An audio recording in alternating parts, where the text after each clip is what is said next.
Please be seated.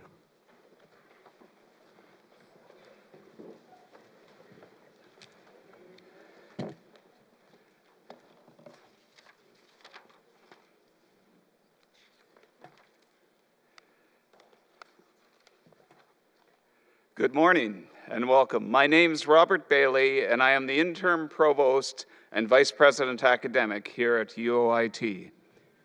Chancellor Taylor, ladies and gentlemen, honored guests, including those who are joining us today through our live webcast, we offer our warmest welcome to all of you to the installation of our fourth President and Vice-Chancellor. We gather today to celebrate the installation of Stephen Murphy as the President and Vice-Chancellor of the University of Ontario Institute of Technology. May our proceedings reflect the warmth and dignity of the occasion. Cogitano et agendo ducamus.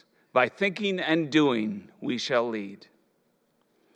The university is proud to acknowledge the lands and the people of the Mississaugas of Scugog Island First Nation, which is covered by the Williams Treaty. We are situated on the traditional territory of the Mississaugas, a branch of the greater Anishinaabe Nation, which includes Ojibwe, Odawa, Potawatomi, and Algonquin. The simple words of this acknowledgement reflect UOIT's recognition of our land's full history and commitment to the reconciliation of all of its people. To bring positive energy and start things off in a good way, Indigenous peoples traditionally begin gatherings with a ceremony known as smudging. You cleanse yourself and the area you're in using smoke from the burning medicines. Today we will be smudging with the four sacred medicines, sage, cedar, sweetgrass, and natural tobacco, that balance body, mind, and spirit cleansing. I now call upon the university's traditional knowledge keeper, Rick Bork, to perform a smudging ceremony, and Kim Wheatley, Anishinaabe band member of Shawanaga First Nation, to perform an honor song. Rick and Kim.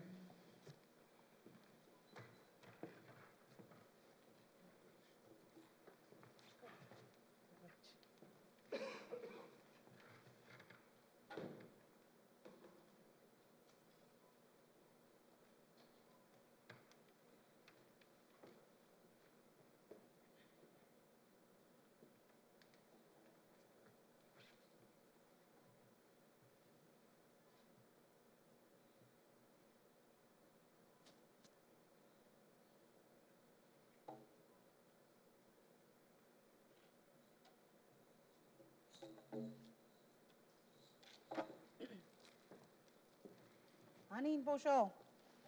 Mijake Dodem Shkadenigan wa Waskonen Indigenous Shawanagan Dunji, Richmond Hill and Dunjaba, Anishinaabe, Quail, Ojibwe, and Dow. I want to acknowledge the treaty and traditional lands of the Mississaugas of Scugog Island. I'm very honored to be here to represent my brothers and sisters in the way that we always have. And I've been asked to sing an honor song, and it is an honor to be asked to do that. But as I do this, I encourage each and every one of you to join me in thought, prayer, and emotion in celebrating this very important day. So add your thoughts. Think something positive. Share something good. This is a very important moment. And I'm going to sing an honor song that goes out to all of creation through that beautiful messenger known as Megazin, the eagle.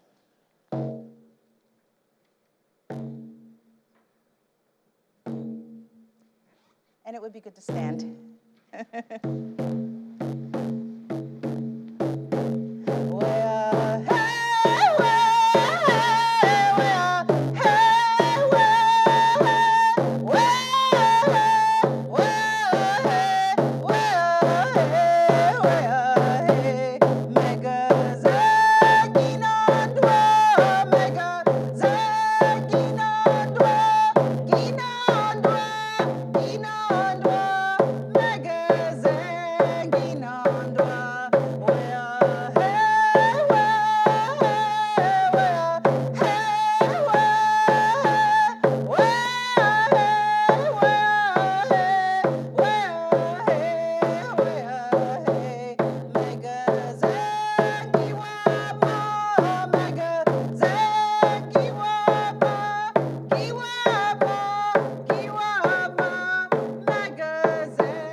everybody.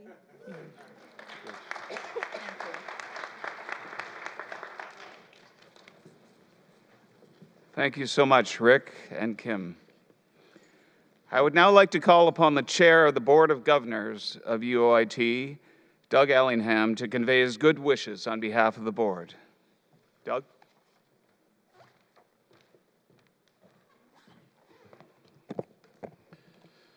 Good morning. On behalf of the Board of Governors of the University of Ontario Institute of Technology, I'm pleased to welcome you all to this celebration. Today, I, along with my fellow governors, mark the beginning of an exciting chapter in the story of our university. With the installation of Dr. Stephen Murphy as President and Vice-Chancellor, we look forward to an exciting future infused with diversity, innovation, and excellence.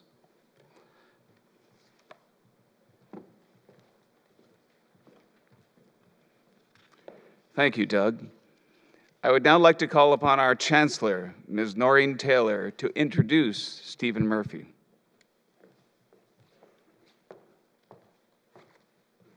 Good morning, everyone. This is a true pleasure. As I'm looking in front of me, I'm off script for the moment, I'll go back.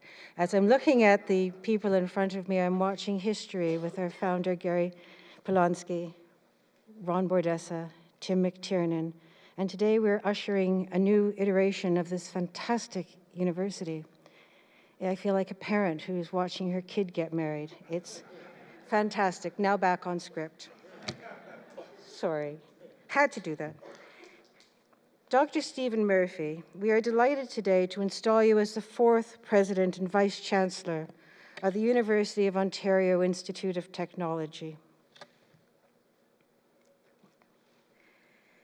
Every step along Dr. Stephen Murphy's career path has prepared him for leadership at the highest level and for the vital role he's taken on at our university.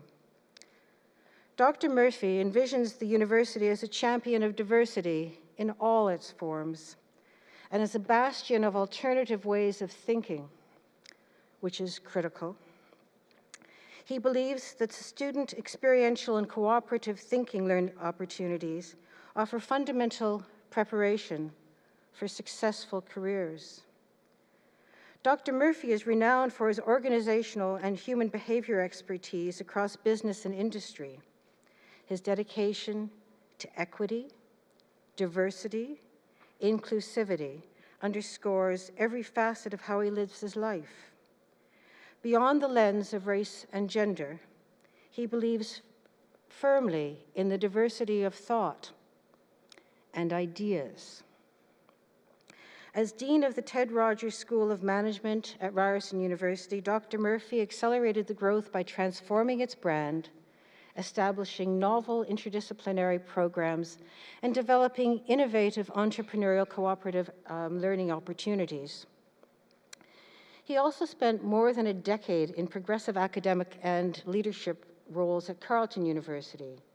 He's published more than 110 papers, book chapters, and technical reports, and at that I just stand back in awe. I couldn't do one. Dr. Murphy holds a Bachelor of Commerce honors in Human Resource Management, a master's degree in Management Studies, that with distinction, in the Management of Technology, and a PhD in Management and Organizational Behavior, and they're all from Carleton University. This impressive record and strong leadership experience in community, business, and government partnerships, academic planning, fiscal management, innovation, and research will serve him well as he leads our university into the next chapter of its development. Congratulations, Dr. Murphy, on becoming the 4th President and Vice-Chancellor of the University of Ontario Institute of Technology. I think it is fair to say that all of us look forward to your guidance, to your strong, diverse, and effective leadership.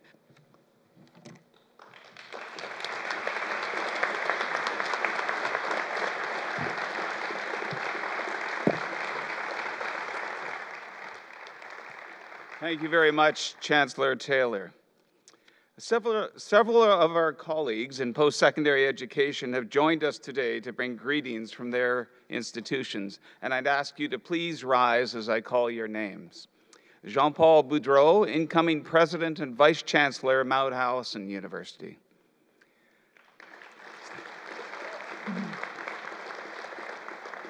Sarah Diamond, President and Vice-Chancellor, OCAD University. Tony Doyle, alumnus, Royal Roads University. Jerry Tomberlin, Interim Provost and Vice President Academic at Carleton University. Linda Schweitzer, Dean of Business at Carleton University, and I'm told a fellow PhD student of Stevens. Welcome, Linda. Mohamed Lashemi, President and Vice-Chancellor, Ryerson University. Maureen Armstrong, University Secretary and General Counsel, York University. Leo Groark, President and Vice-Chancellor of Trent University. And my friend Joe Muldoon, Head of Trent University, Durham. The others are also my friends. Maurice Odette, alumnus of Simon Fraser University. Gregory Murphy, alumnus of the University of Calgary. And my old boss, Deborah Saucier, President of MacEwan University. And my friend and colleague, Don Lavisa, President of Durham College.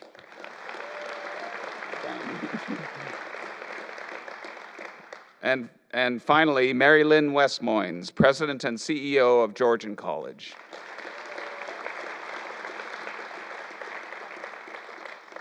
Stevens' vision for UOIT will build on the foundation of its past leadership. We are very honored to be joined today by all of our former presidents. Please rise and remain standing when I call your name. Dr. Gary Polonsky.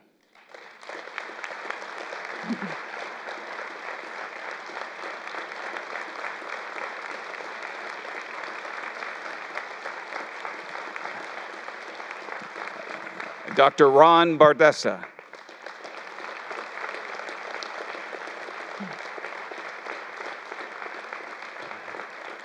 And Dr. Tim McTiernan.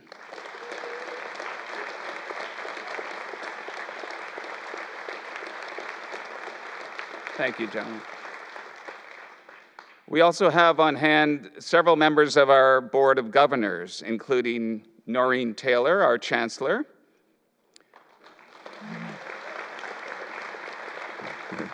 Doug Allingham, our Board Chair, who you've already heard from, and others. I'd ask if you would stand when I call your name. Jeremy Bradbury. Thank you. Dietmar Reiner. Mary Simpson. Mike Snow. Mary Steele. Shirley Van Newland.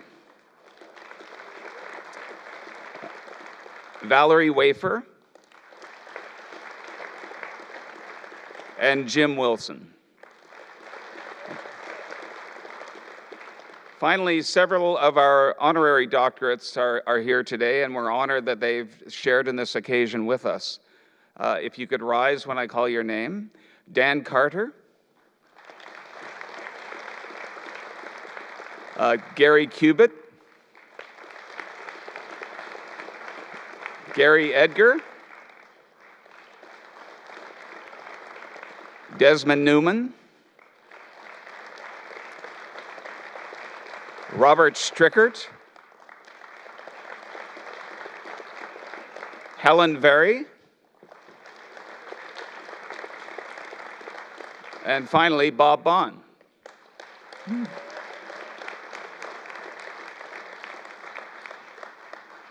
We'd also like to recognize the presence of some of our elected officials. Jennifer French, MPP from Oshawa. Gary Lynn O'Connor, Durham Regional Chair and CEO.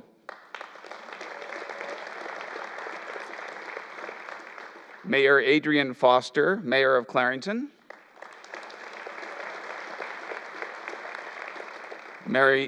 Mayor John Henry, City of Oshawa. Sorry, John. Mayor Dave Ryan, City of Pickering. Dan Carter, Regional and City Councillor of Oshawa. Bobby Drew, Regional Councillor, Township of Scugog. Willie Wu, Regional Councillor of Clarington.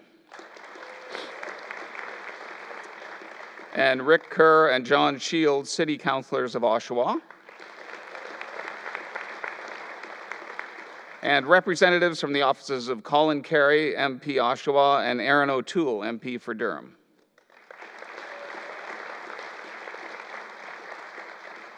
I'd finally like to give a special welcome to Stephen's family and friends for joining us for such an important day in both his and our university's history.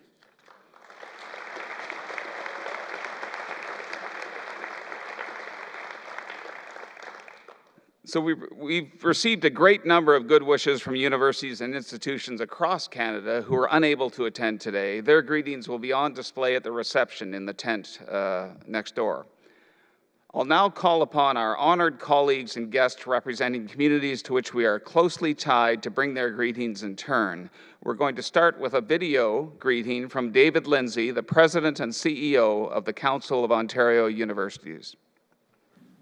On behalf of the Council of Ontario Universities, it's my great pleasure to offer congratulations and best wishes to Dr. Stephen Murphy. My name's David Lindsay, and as the President of COU, I have the honor of bringing greetings on behalf of all 21 universities for the province of Ontario. But as the President of COU, I'm supposed to have no favorites. Let me give you a little secret, though. As someone who grew up in Durham Region, I have a particular soft spot for UOIT. The region has changed dramatically since I was a student at Ajax High School. Rural communities like Pickering Village and Brome, Brooklyn, Bowmanville have all grown and they've all changed. The auto industry is dramatically different. Our population is much more diverse. New industry, new technology, and global citizens. UOIT is an important part of that transformation. In just its first 16 years as a university, it's already had a tremendous impact. UOIT is helping to create a better future for our students, the region, and the entire province. As just one example, the Teaching City Initiative with Oshawa is a creative partnership for a better future, helping to reimagine the social and economic infrastructure of the region. Dr. Murphy, I know your impressive record in business higher education will be an important contribution to this next chapter in the young but dynamic history of UOIT and Durham Region. We welcome you to the COU table with your fellow executive heads and look forward to working together for the betterment of your institution and the province as a whole. So on behalf of all of your colleagues, let me once again say congratulations and best wishes.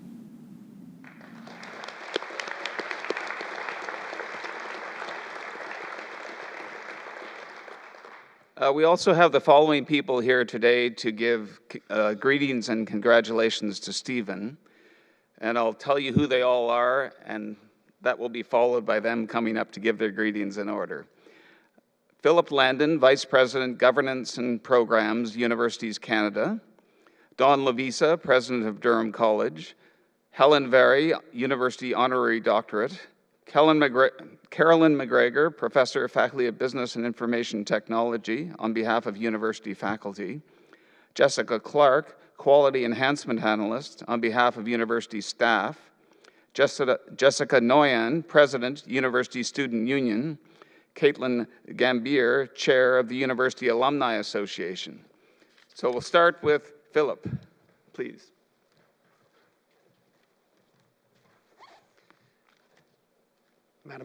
Madam Chancellor, President Murphy, distinguished guests, I'm delighted to bring congratulations and good wishes to President Murphy and the entire UOIT community on behalf of Canada's 96 universities. Across Canada, over 1 million people are pursuing a university degree. It's a time of promise and possibility, and the experiences and skills they gain will shape our Canada over the next 50 years and beyond. In a time of closing minds and closing borders, the work of universities to pursue and share knowledge across boundaries and across disciplines and to work collaboratively, locally, nationally, and internationally has never been more important. This is Canada's moment and it's UOIT's moment. Dr. Murphy, we will all benefit from your deep commitment to inclusive excellence in discovery, learning, and service, and all that it has to offer to Canada and to the world. Again, on behalf of Universities Canada and Canada's 95 other universities, congratulations.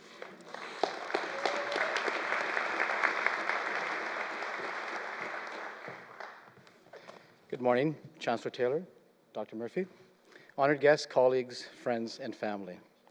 Today is truly a wonderful milestone in the advancement of UOIT, and it's my distinct pleasure to congratulate Dr. Stephen Murphy on his installation of being the university's 4th President and Vice-Chancellor. On behalf of the Durham College Board of Governors, the entire Durham College family, I would like to take this opportunity to extend our sincere congratulations. I'm particularly pleased to be part of this day because since joining us on campus, Stephen has made a very, very positive first impression, and I'm looking forward to working with Stephen. With an impressive career in higher education, Stephen brings a powerful combination of attributes and experience to his presidency, and I look forward to seeing UIT further develop under his leadership. Stephen understands that UIT and Durham College share one of the most unique post-secondary educational partnerships in Canada, and the incredible advantages it offers our students.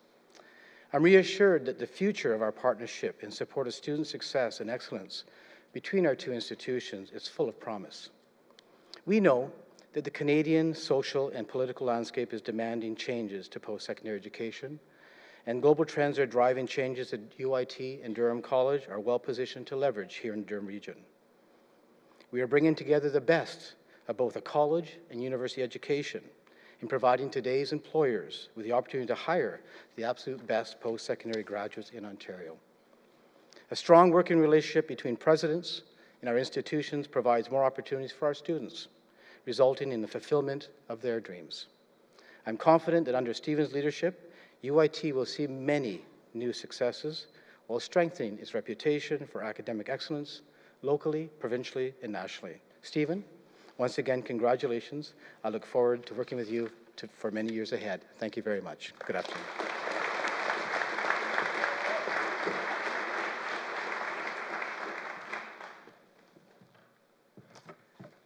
Bonjour, Madame le Chairman, Monsieur le Président, members du gouvernement, du Sénat, the faculty, honored guests, and official representatives. And last but not least, our dear students. My name is Dr. Helen Vary. I am a proud supporter and honorary doctor of Ontario University Institute of Technology. It's wonderful to be here today to celebrate this very important event, the installation of the 4th president of this young but excellent university. Stephen, even the sun came out today to greet you. Well, this university, as I said, is a very young university, but with 10,000 students, you have many from the region, from Oshawa, from Cobourg, and for all over. And also, you have a substantial number of international students. Many of the students here in Ontario University Institute of Technology are from immigrants, from newcomers, as myself. And they are the first generation here in this university to go to a university. Education is the most important thing in our life, because education is determining what you will be, what you will do, how will be your future, and your family, your children's future. This is why educator is the most important profession. Teacher, professor, faculty, you have to be very proud of your profession, because you are educating all the others, the doctors, the plumbers, everybody, the electricians, the engineers, everybody.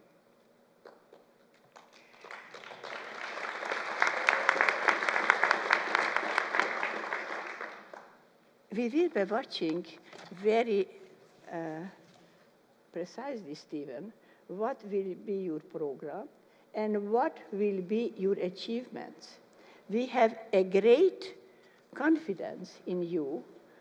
We believe that you were the best choice and that you will do an excellent job. Well, I have to tell you, here before me is still your boss. In 5 minutes, he will be a colleague. But now, he is still your boss, president of Ryerson University. Because welcome, Mohammed. Well, President Murphy, on behalf of all my honorary colleagues and supporters of this university, let me tell you that we will be always standing by you, and you just have to reach out for help. And we will be delighted to do so and to assist you. Messieurs, Madame, merci de m'avoir avec vous. Je vous félicite de cet excellent choix. Je vous souhaite, Monsieur le Président, une vie pleine de succès pour the future of this university and for the success of all his students. Thank you.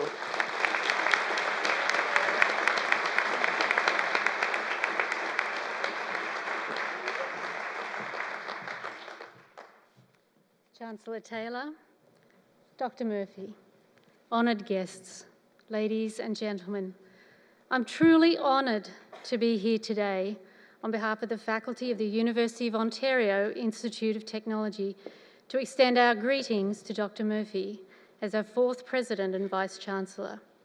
We, the faculty, serve our community in Durham Region, Ontario, Canada, and internationally by providing the opportunity for our students to grow, develop, and learn. And we perform research to improve our society, our well-being, and our economy.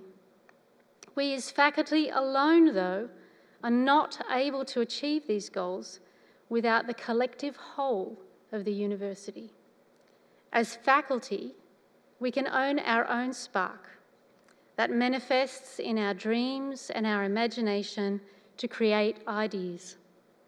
We own our own energy and determination that drives us every day to translate those ideas into reality. That reality, though, would not be possible without the diverse ranges of skills and services from all the divisions within our university. And so great leadership of our university is important for our success. There's a difference between great leaders and great managers. Great leaders inspire, provide a collective vision, and bring people together towards a common goal. In doing so, they create an environment that lifts us all. Great leaders also see people holistically, allowing them to be the best they can be in all aspects of their life. Dr. Murphy, You have demonstrated great leadership, and we are fortunate to have you now at the helm. So on behalf of the faculty of our university, I'd like to express our gratitude that you have come to take on this role, that you've chosen to dedicate so much of your own life to lead us. I'd like to thank you for bringing your vision, your ideas, your energy and determination so that we can show the world in the years ahead what the University of Ontario Institute of Technology truly can be. Thank you.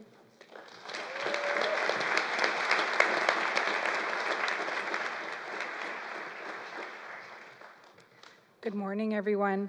I am honored and truthfully more than a little bit intimidated to be up here today to welcome Dr. Murphy on behalf of the amazing group of staff we have here at UOIT. Over the past 15 years, we've seen UOIT grow in leaps and bounds, and as we're poised to now enter the next phase of our growth under Dr. Murphy's leadership, I asked the staff to let me know what they feel their vision, what the vision of UOIT under the next 5 years should look like. After receiving dozens of responses, 3 distinct themes became quite evident. Staff envisions an institution that focuses on innovation in curriculum, research, and infrastructure. It focuses on engagement of students, staff, and faculty. It focuses on the development of partnerships with the community, with industry, and with other academic institutions. We firmly believe that UOIT has an incredible amount of potential, and with a leader like Dr. Murphy, who has already demonstrated his enthusiasm in these areas, we are well positioned to become a true academic leader in the province and beyond. As the noted scholar Unknown once said, sometimes in the wave of change, we find our true direction. Dr. Murphy, welcome to UOIT. We are so excited to work with you to navigate these waves of change and to help UOIT discover its true direction during the next phase of our growth.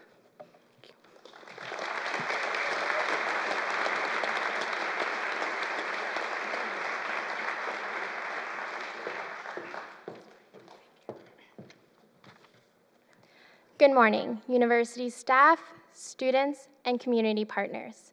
Since our opening in 2002, the University of Ontario Institute of Technology has been fortunate enough to install 3 presidents in the last 16 years. Today, we have the honor of welcoming our 4th President and Vice-Chancellor. On behalf of the UOIT Student Union, and on behalf of all the university students, we would like to give a warm welcome to Dr. Stephen Murphy. It is without doubt that his remarkable leadership and experiences will be a great addition to our institution. In the short time that he has been here, Dr. Stephen Murphy has engaged with many elements within the university and genuinely embodies the mission of UIT, which is to challenge, to connect, and to innovate.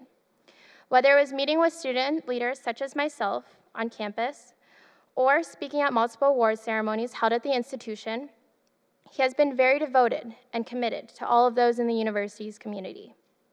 It is with great honor that he will shape and take the university to greater heights. The students and I are confident in his upcoming vision for UOIT, and we want to wish him the best of luck on his new journey. Once again, Dr. Stephen Murphy, welcome to our community. Thank you.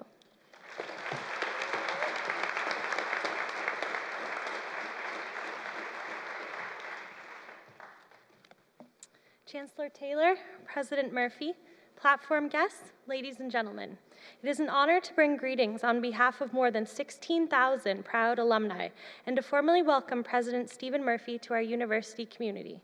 For alumni, this university holds a special place in our hearts, and we know that it will for President Murphy too. Our UIT alumni tell us that they love the unique experiences that they had as students, the classes, the new buildings, the professors who inspire them, and the many ways that they could get involved.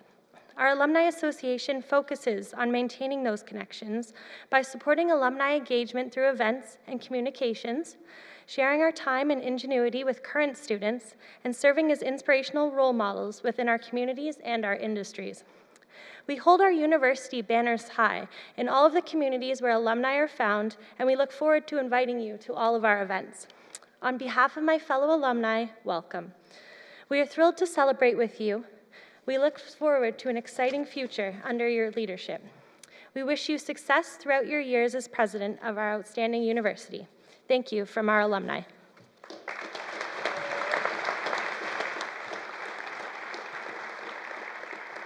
Thanks to all, and we now have greetings and congratulations from Gary Lynn O'Connor, Regional Chair and CEO of the Regional Municipality of Durham, and John Henry, Mayor, City of Oshawa.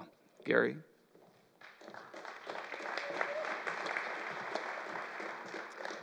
President and Vice President Murphy, Vice-Chancellor, Board of Governors, faculty of students, honored guests.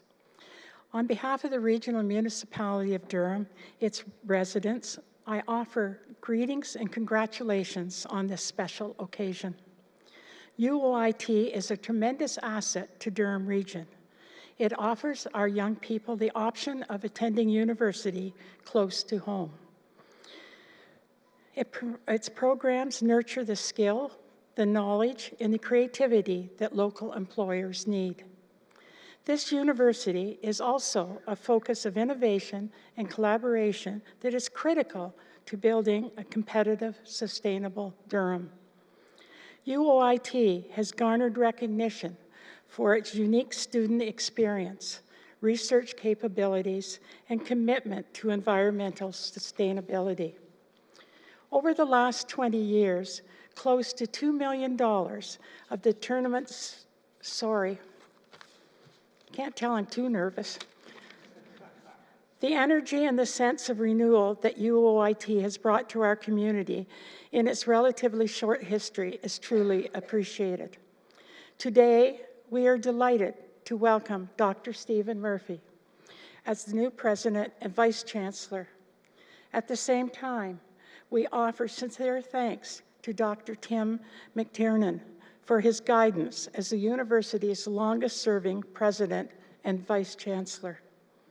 Dr. Murphy, your commitment to equity, diversity, and inclusiveness will find a warm reception in Durham Region.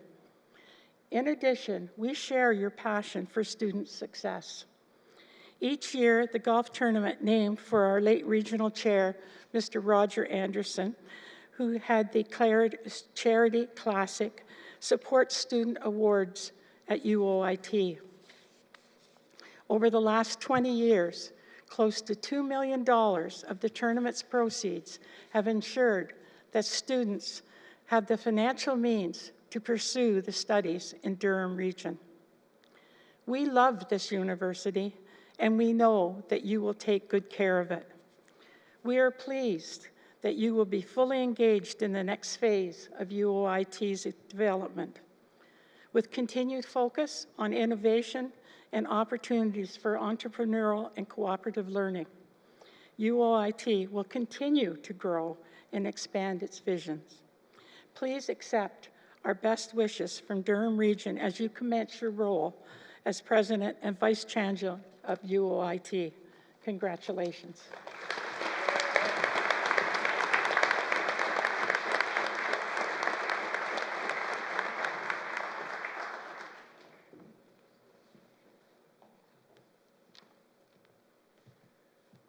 Well, good afternoon, ladies and gentlemen. Chancellor Taylor. Stephen, I was standing up here and I was feeling a little intimidated because I looked out at the crowd and I looked at my friends in Dr. Polanski, Dr. Burdessa, and Dr. McTiernan. And so I imagine how you may feel a little terrified when you get up to speak. I want to thank them for what they've done in their vision for our community and the school that they've created. You know, when you look at the depth within the region of Durham, you can see it today in the facts that from Pickering we have Mayor Ryan, and from Bowmanville we have Mayor Foster, and from the north we have Regional Councillor Bobby Drew. And that shows you how you touch the region of Durham. But I want to tell you how your students touch the world. That if you want to change the world, you educate young people, and when they graduate, they go home and they make a difference. And if you look at all the graduates from the region of Durham that have gone back home, and if each one of those touched 10 people, and those 10 people touched 10 people, it doesn't take too long before you've touched all of Canada. And that's what makes education in this country such an amazing thing. So on behalf of all of my colleagues and everyone in the room today, we wish you great success. We look forward to working with you. And helping to build education in Durham is one of the greatest places to receive that.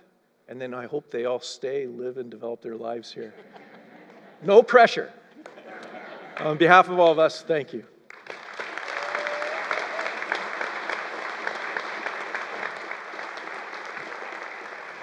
Thank you, John, and thank you all for your warm greetings. I'd now like to welcome back to the podium the chair of our Board of Governors, Doug Ellingham.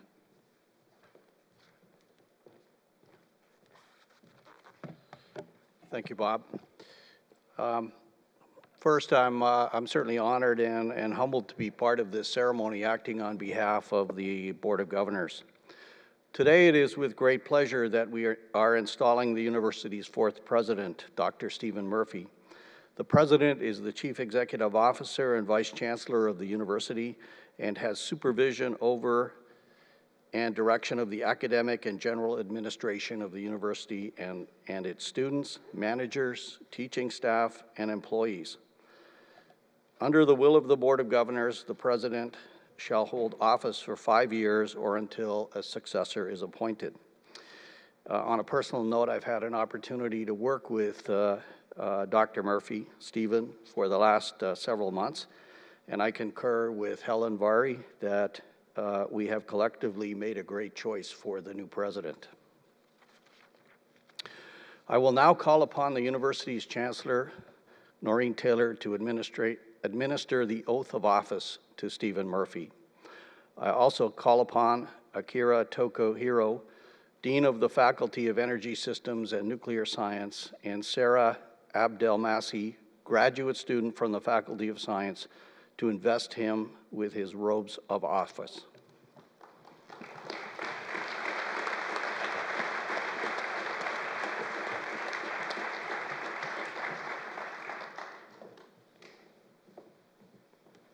You're in place? I had to check that they were in place. And now, Stephen Murphy, you are now formally to assume the position of President and Vice-Chancellor of the University of Ontario Institute of Technology, to which you have been duly appointed and to which you have accepted. You shall now promise to keep and preserve well and faithfully during the period of your office the statutes, liberties, customs, rights and privileges of the university, and to promote its success and well-being and that of its members to the best of your abilities. I pledge I will do so. In the name of the University of Ontario Institute of Technology and its Board of Governance, I shall now install you, Stephen Murphy, as President and Vice-Chancellor of the university.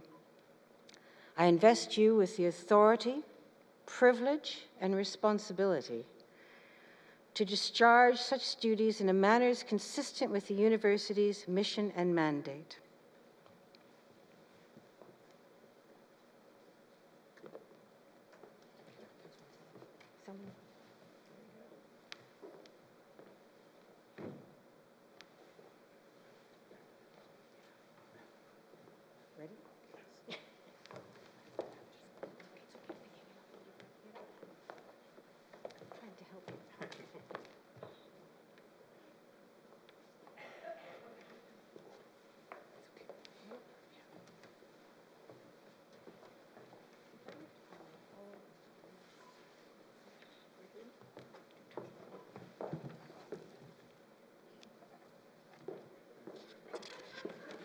Good.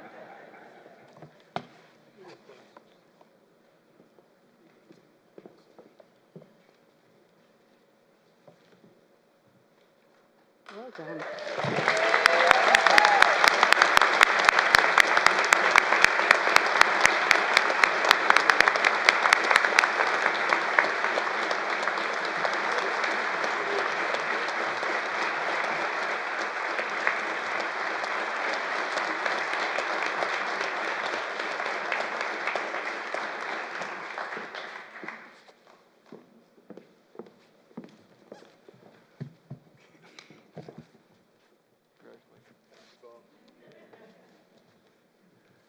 I now call on President Stephen Murphy to address the installation.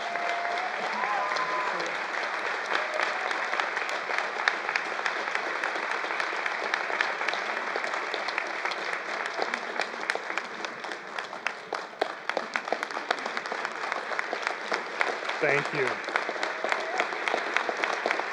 Thank you. Thank you. Wow, a little daunting. Welcome and thank you to our Chancellor, our Board Chair, our governors, fellow presidents, distinguished guests, our senior leadership team, deans, faculty, staff, students, colleagues, family, and friends. I'm truly privileged and honored to be the 4th president of the University of Ontario Institute of Technology. This is an important day for our university, and by extension of who we touch and our vision, it's an important day for post-secondary education and research in Canada. The world is moving at a fast pace, and we are witnessing profound technological, social, and geopolitical shifts. We live in an age where autonomous vehicles and buses, some tested on our very own wind tunnel, safely drive themselves down busy roads, usually, and we explore renewable energy sources like solar cells and hydrogen as we rightfully lead away from fossil fuels. We investigate aquatic ecosystems to explore the impact of toxins and analyze big data sets to learn more about health, security, and information technologies. Our scientists and thinkers are examining phenomena that change the way we think and live our lives, from biomechanics to criminology to mobile education. In each of our pockets today is a computer that is faster than the original supercomputers that many of you will remember took up a whole room. It has become an inseparable part of our daily lives, for good and for bad. It helps us to be more connected to each other and our planet than we have ever been before. Yet paradoxically, in many ways, we have never been further apart. Our students and children report levels of mental illness we have never seen before. It is Mental Health Week, so it's particularly poignant time to recommit ourselves to ending the stigma of mental illness. We live in a society where misinformation has become the norm, and facts can seem optional. Evidence-based decision-making can be seen as a luxury. It would be hard for me to overstate the stakes when democracies are threatened and valued institutions are under continuous scrutiny. We have never been more polarized in our views. Just think about the last time you heard someone say, wow, you know, I never thought of that way before. I may need to rethink my position.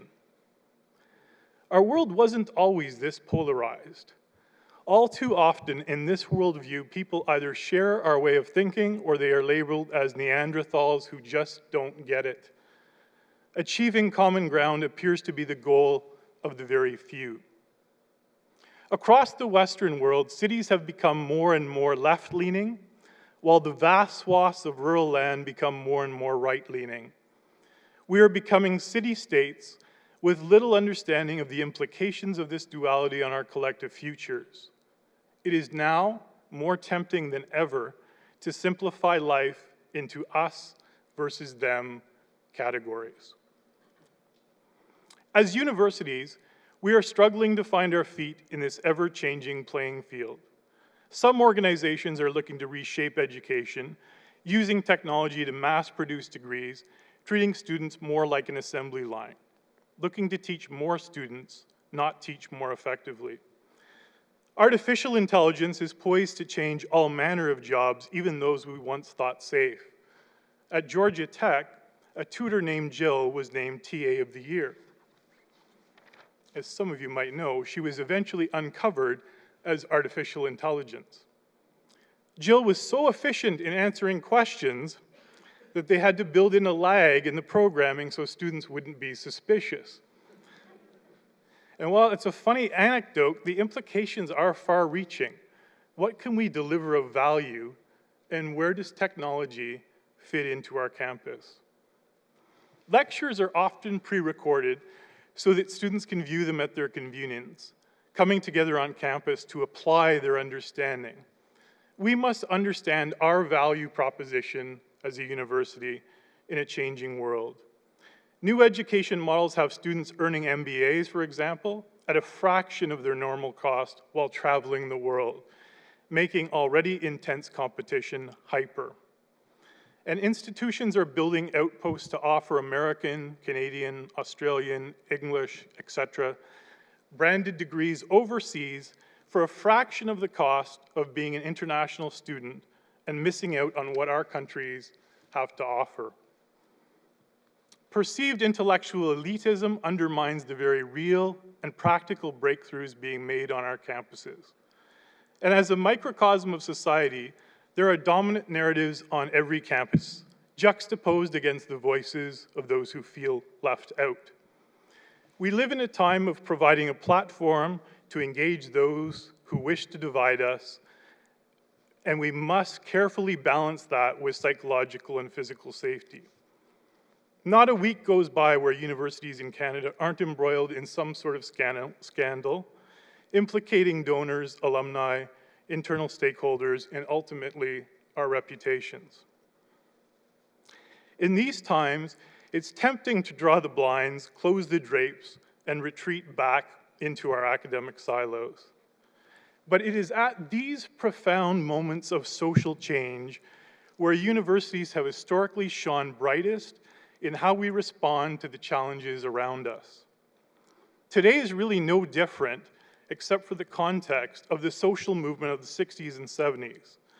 As an aside, I was recently at a forum where the Chancellor, the President at UC Berkeley, talked about how they juggle safety concerns with free speech issues. And it was heartening to remember the role Berkeley has played in social change and the price it continues to pay to foster the core principle of free speech.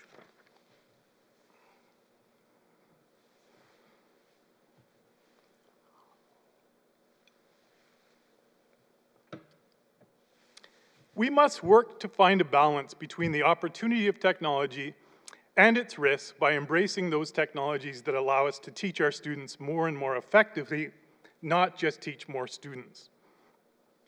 We need to be responsive and relevant and assume our role in building an inclusive and expansive society. We need to be an open tent. We need to make sure that everyone feels welcome in our community.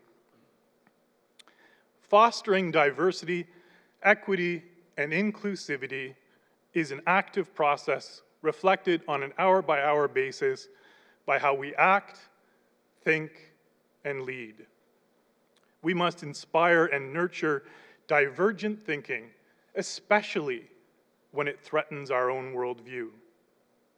I believe that these are the core values of what it means to be a university in a Western liberal democracy. We are privileged to inhabit these spaces and work at universities every day. But these spaces take a lot of courage and hard work to maintain. It is a privilege to work at a university, a fundamental truth that we should acknowledge every day. We can have controversial points of view. We can celebrate, we can debate, we can study, we can learn, we can teach. But, and I don't use that word very often, but to those for whom much is given, much is expected. And as a white male leading a university, I feel the burden of that responsibility every day. And by serving a higher calling or life purpose that extends beyond our own self-serving interest, we are all better off. We are able to play a role in shaping society by influencing the next generation, and I can think of no higher calling. We can share our platform and also amplify the voices of those who are still being marginalized, including, but not limited to, women, LGBTQ2+, visible minorities, and our Aboriginal communities. There is no better example for society than a high-functioning university, one with vigorous and respectful debate, and in our context, one that pushes the boundaries in technological breakthroughs, and one that understands that with every technological accomplishment comes an equally crucial set of questions around security, privacy, ethics, and social justice. I've spent the vast majority of my first 60 days plus listening, and with each passing day I grow more and more excited about the potential of our university. I've listened to the hopes and aspirations of our students, staff, and faculty. I've taken note of the stories of support from our donors and friends. I've had long conversations with alumni on multiple continents. I've heard only optimism about our future. I've also discovered that our human and physical capital are second to none. UOIT was built with a vision to be the MIT of the North. Thanks to Gary Polonsky from the outset, the bar was set very high for those who joined. And as you heard, we are fortunate to have all three previous presidents here. I'd like to salute you today, gentlemen, because all leaders stand on the shoulders of those who came before them, so thank you. When you think about the faculty who came to this institution, they were lured here not because of our legacy, our history, because we had none. Instead, they were drawn in by a vision to be part of something truly great, to be part of a university with students, staff, and faculty who aspire to change the world through technological enhancement and understanding. The result is a very interesting mix of entrepreneurial academics who are willing to take a chance on a new place. Amongst our stellar faculty, let me brag for a second, we have 11 Canada Research Chairs, 2 Industrial Research Chairs, and 2 Honorific Chairs. Our faculty received over $11 million in funding from research grants last year. We may be small, with 200 faculty and 10,000 students, but we are mighty. We have faculty that use their expertise to research, to enlighten, and to inform. And we have some of the most interesting and unique research environments. As examples, the STEAM 3D Maker Lab, the Applied Sports Science Lab, the Gamer Lab, our ACE Wind Tunnel, which you haven't seen, please, you've got to see it, with our recently acquired Rolling Road, the Asset Lab, the Aquatic Toxicology Lab, the Decimal Lab, a Class 2 nuclear facility, and a crime scene house. Yes, a crime scene house. And those are only a sampling. These facilities allow our students access to cutting-edge learning environments while our researchers conduct their work in a technologically advanced environment. We have built a good foundation, but we need to get our story told. And our acronym, UOIT, doesn't help. We need to do something about that, and we will. We are a powerful technological university, and we must own that space and get the message out. Reputation building is a key priority for my presidency. With a 15-year history, we have not yet accumulated the baggage to think and say, we've always done it that way. And yet we're at an important juncture in the institution's mandate. If we continue forward, with all due respect, we face the very real danger of looking like most other comprehensive universities. And this is the time for differentiation. Our history, our people, our spirit, our culture is so different from other universities. As most of you know, I'm a builder, I'm not a caretaker, and that fits with the collective desires I have heard since before I was your president that have been reinforced as I listen around campus. Nothing gets done in the academic environment unless I have people who believe in the vision and can see a place for themselves in it. So I thank faculty, students, and staff for embracing my ideas as I speak and listen to the community. I see a university poised for greatness. I see a university with an undeserved inferiority complex. I see an institution that is still nimble enough to rally behind a technology-focused vision and with a strong foundation in infrastructure to do just that. That is so rare in our sector and especially in our province. We are an institution that can deliver on our mandate of producing tech-literate graduates for 21st century careers, an environment that will require a comfort with technology, yes, but also an ability to adapt our skills as the job market continuously evolves. The most crucial and informative question that I ask faculty, staff, and students is, how well are we living up to our technological moniker? I'm sure that people are getting sick of me asking that. And the abbreviated answer is we could be doing so much more. In my view, to be a glorious technological university, we need to execute in a few key areas. We need everyone on our campus to think through the lens of technology, from teaching, through research, through student support, and the student experience, while understanding and supporting academic freedom and the freedom that attracted our colleagues to this institution in the first place. We need to foster the entrepreneurial can-do spirit. We need to challenge ourselves to integrate technology into learning and be a pioneer in both content and delivery. We need to re-examine every blindly accepted tenet of our system. Folks, there is no magic in a 13-week semester. There is nothing sacrosanct about a 3-hour lecture. There is nothing real about largely limiting higher education to the ages of 17 and 25. There is no reason that education has to be focused around a podium, a microphone, and an audience. And I do realize the irony.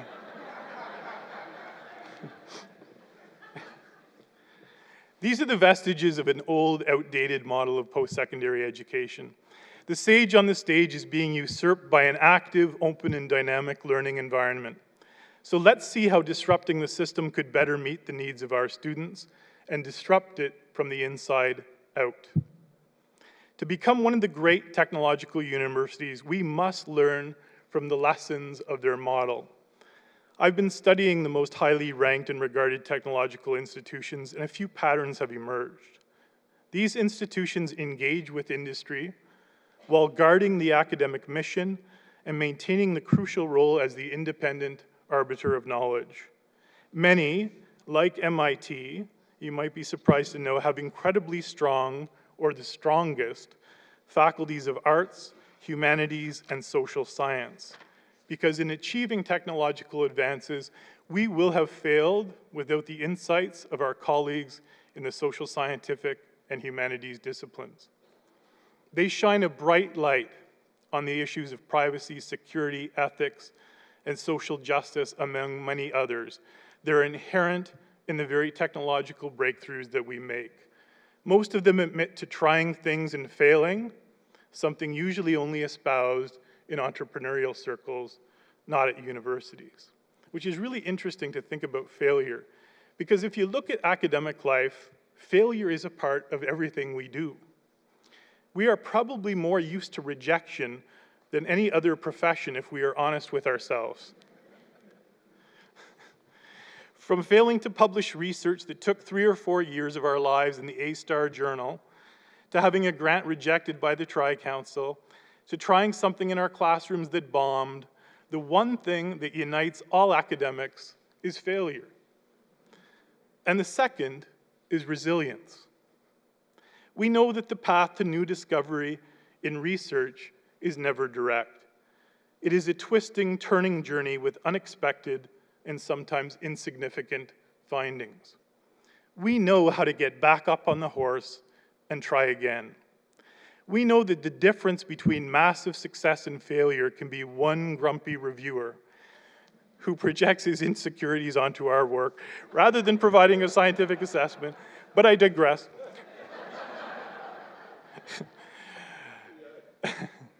So let's embrace failures. Let's institutionalize the notion of trying new things, knowing it's okay if we fail. To quote Henry Ford, failure provides the opportunity to begin again more intelligently. One of my favorite comedians talks about skateboard kids. He points out how much time and effort it takes to learn a new trick. The kid will skin a knee, roll an ankle, bruise an ego.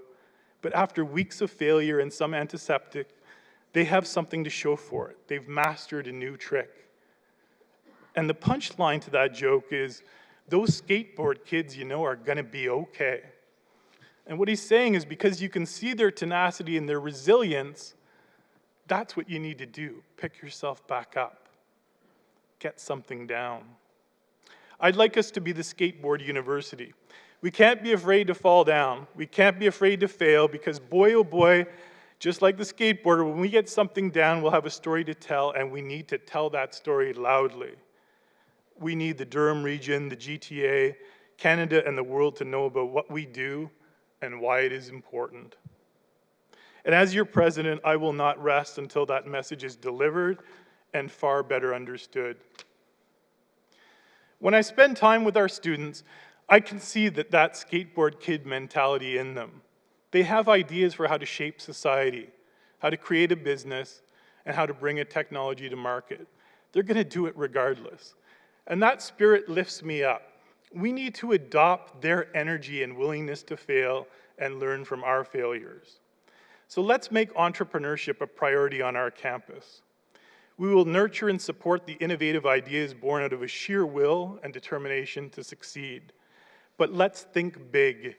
Entrepreneurial ventures that include industry, government, and not-for-profit sectors, all leveraging our students from every faculty and our faculty members for innovative solutions to the most vexing of social problems.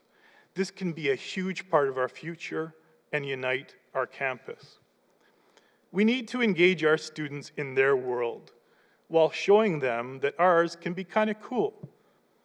We must build a sticky campus, a place that students want to stick around. This will involve some real work around creating inviting spaces, a new coffee shop and pub, the addition of men's and women's varsity basketball, and more intramurals, more job opportunities on our campus. The student experience drives everything I do, and those have seen that we're making progress in those areas already. I want to integrate technology throughout our campus and re-examine our processes to see how we can best serve our students. Let's acknowledge that high school grades alone are a fairly poor indicator of success in life. We need to be the university that also measures our students by the work ethic, resilience, and their potential. And while that might have been logistically daunting in the past, we can now use technology to test for resilience at scale. Let's lead the way in redefining accessibility by rewarding resilience. Let's break down the barriers that can keep students from campus and use technology to become even more accessible and inclusive. I also want to acknowledge that education is a lifelong process.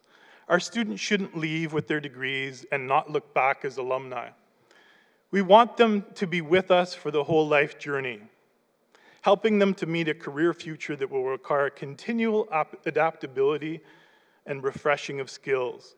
We need to make our university a much more welcoming place for people who work 9 to 5 but want to update their skill sets while maintaining their jobs. I want to continue on our mission to attract the best faculty, the brightest researchers, and offer novel, technology-focused programs. For example, you can get a poli-sci degree from nearly any Canadian university, but the public would expect that at the University of Ontario Institute of Technology, the model would be differentiated by technology, which means talking about the role of social media in elections and in a democracy, and goodness knows, even in a debate. Deeply understanding how technology interfaces with our oldest institutions for good and for bad. I want to continue to develop world-class research environments so our students and our faculty can work at the leading edge of technology. I also want to build on our shared campus with Durham College, and I'd like to thank Don Levisa, DC's president, for attending and for being so generous with me. Together, let's build a joint campus where getting a degree and then a diploma, or a diploma and then a degree, or laddering into programs, which we already do, is made even easier. This is what the province, the people of Durham, and the students expect. And we have many more collective success stories in our future, so I'm very excited by that. We also need to strategically build on our international partnerships. We need a coherent international strategy, and we can do so while simultaneously strengthening ties to school boards, hospitals, and organizations in our own backyard. We can walk and chew gum. Let's align ourselves with the world's greatest technological universities. Some of that is in progress. Think of the potential if we are linked to MIT, Stanford, Caltech, KAIST in Korea, University of Technology, Sydney, and the Technological University of Australia, Nanyang, Hong Kong, Technical University of Munich, and the Technion as a few obvious examples. The company we keep will speak volumes about our quality. We must and we are forging grassroots partnerships with these schools because through those partnerships, our institutions will become truly entwined and not just symbolically linked.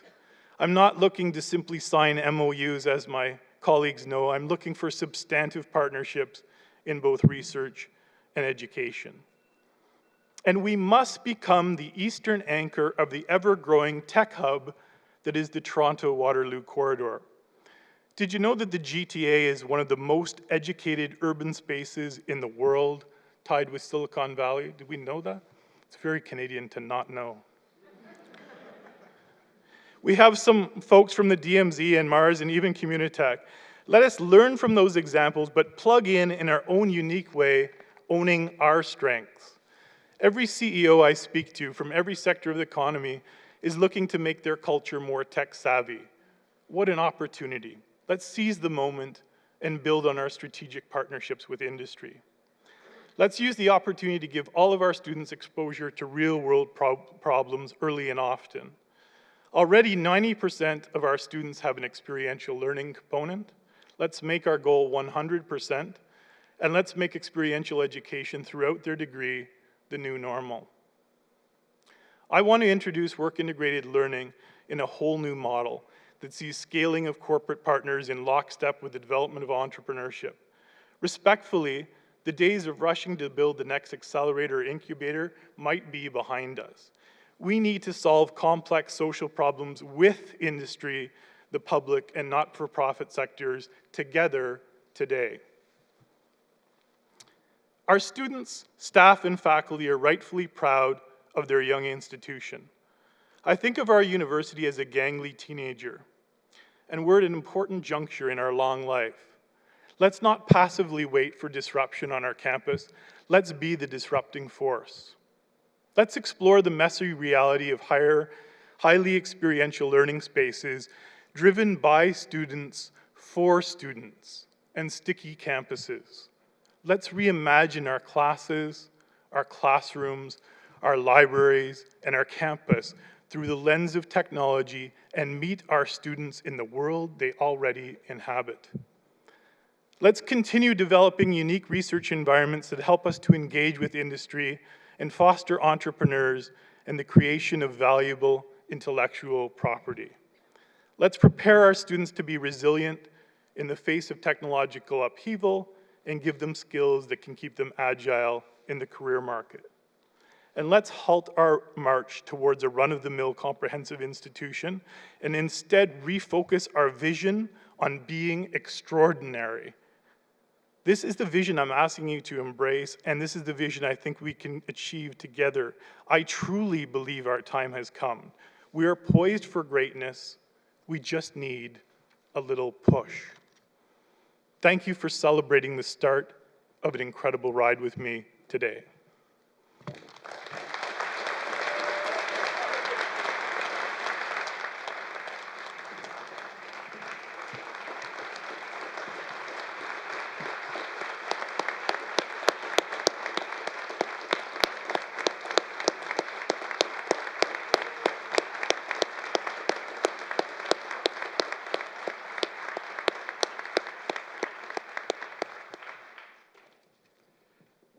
Well, thank you very much, President Murphy. All family, friends, faculty, staff, students, and honored guests are invited to join President Murphy immediately following this ceremony for a reception in the tent on the boulevard next to the theater. On that note, a Volvo key was found in the lobby of the Regent Theatre. I'm a little suspicious because I happen to know our new president drives a Volvo, but anyway, if you've misplaced your key, please go to the sign-in table in the lobby after the ceremony. May this university continue to grow and flourish for all those who seek knowledge and ways to make our world better. May its members continue to address the great questions of yesterday, today, and tomorrow. May our words and actions always reflect those values we share as a community: integrity and respect, honesty and accountability, and intellectual rigor. Let us all go forward with inquisitive minds, creative resolve, and warm hearts to truly make a difference in our world.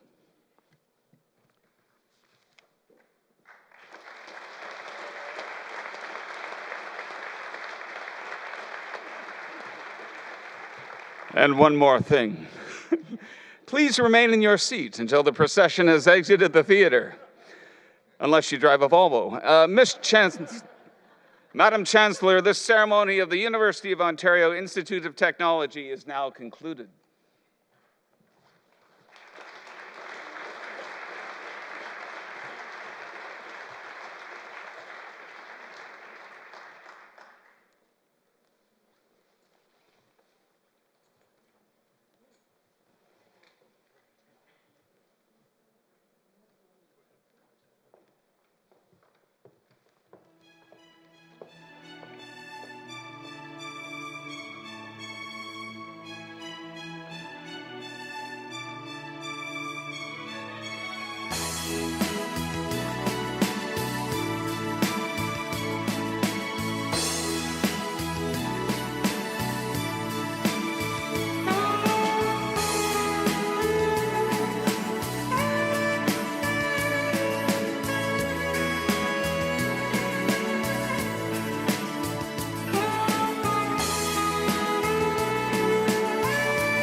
Stephen, congratulations. It's great to be here on your beautiful campus at UOIT. I so look forward to the amazing things that you're going to do for this awesome institution. On behalf of the Engineering Student Society here at UOIT, we'd like to congratulate and welcome Dr. Stephen Murphy. Welcome and congratulations, sir. Thank you. Stephen, it was an outstanding speech. It's an outstanding day for an outstanding guy. I'm wholeheartedly behind you and support your mission to foster innovation and entrepreneurship and help develop the next generation of leaders. Your leadership and your ideas and innovation and spirit will really make things great. So thank you on behalf of all of the staff at the university for taking the job, and thanks for being so great on camera. And what a phenomenal job you've done, and how excited we are about the mandate you set out in your speech. It's congratulations, and what a wonderful accomplishment. Thanks for all you are. All of Universities Canada is happy to have you on board. Thanks, Stephen. Congratulations! We're super proud of you, Steve, and happy to be here to celebrate with you today. Love you lots. Woo, woo.